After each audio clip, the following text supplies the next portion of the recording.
Cancer যত early স্টেজে detect হবে ততটাই কিন্তু সেটা গুরুত্বপূর্ণভাবে পাওয়া যাবে।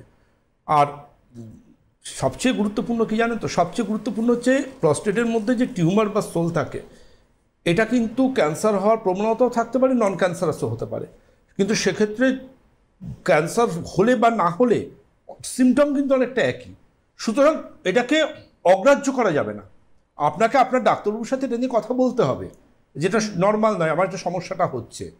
আর সবচেয়ে গুরুত্বপূর্ণ যেটা আমি সেই সমস্ত আজকে যুব দিবসের দায়িত্ব জ্ঞান সম্পন্ন সন্তানদের বলবো বা তাদের ছেলেমেয়েদের বলবো যে দয়া করে ইন্টারনেটের থেকে সময় বাঁচিয়ে, কাজের কর্মজগতের থেকে সময় বাঁচিয়ে বাবা মাদের এই সিমটমগুলো একটু আপনারা দেখবেন যে এই ধরনের সমস্যাগুলো বাবা মাদের হচ্ছে কিনা। কারণ বাবা মারা আজকে 21st সেঞ্চুরিতে তাদের সন্তানদের আর বিরক্ত করতে চান না।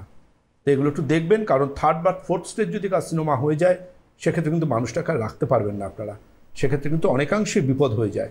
যদিও মেডিকেল সায়েন্স অনেকটা এগিয়েছে, এখন অনেকটা আমরা আটকাতে পারি, অনেক কিছু করতে পারি, আয়ুর্বেদ সিস্টেম অফ মেডিসিনও অনেক প্রতিনিয়ত রিসার্চ হচ্ছে, তবু বলবো সতর্কতা কিন্তু হতে হবে।